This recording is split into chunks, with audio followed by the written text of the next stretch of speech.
So we've been talking about the multiple selves inside ourselves and how the consciousness, even our view of the exterior world around us, is a pastiche. It's slapped together, it's cut and pasted from a bunch of different senses. And we think we're really getting the real deal. We think we're hearing sound directly. We think we are seeing light directly. We think that we can feel what's going on in our fingertips.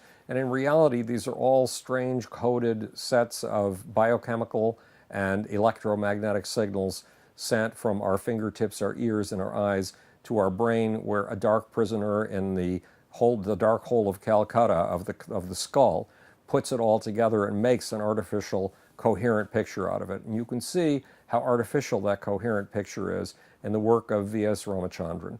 V.S. Ramachandran will take you, and if you're his subject, he will put your arm over here. He will put an artificial box next to it that has an artificial arm. He will have your real arm stroked. He'll have your real arm stroked.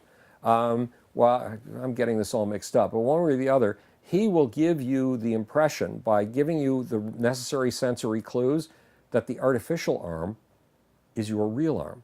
And he will get your brain to hook up to that artificial arm using its pastiche of visual elements, tactile elements, even sound elements, so that you don't see your real arm as your arm anymore. You take it for granted that this artificial arm is a part of you. Why? How can he do that? Because it is a pastiche, because we are taking many, many different streams of input and putting them together artificially to get what we see as reality. Now, there's a place in Hungary, where they teach people who are paraplegics how to walk. Right. And what they do is they retrain the brain.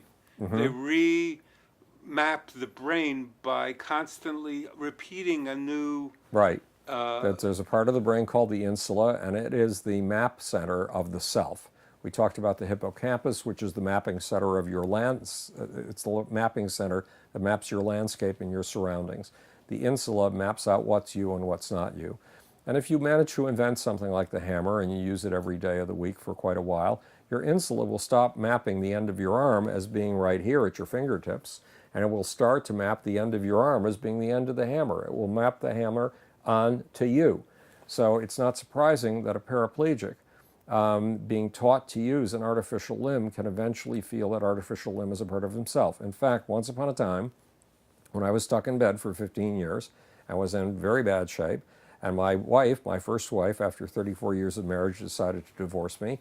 I tried to kill myself. I was in pain that was utterly beyond belief, and every second was an eternity of torture. Your sense of time is radically shifted if you are in serious pain. And moments do become, seconds become eternities.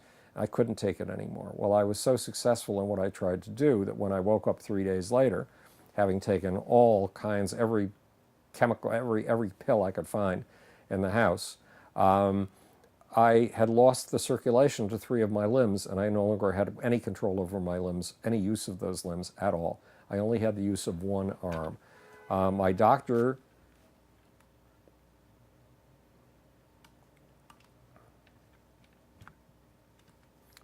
came over, made a house call, said, "You're going to have to go for tests to the following 7 different offices."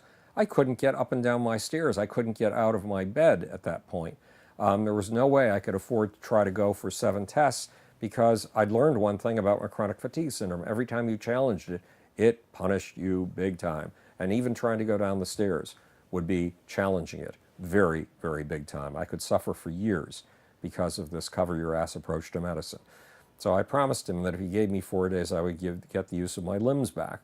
And I learned to move my legs, even though they were like plastic, just plastic objects, floppy as could possibly be. I learned how to stand on them.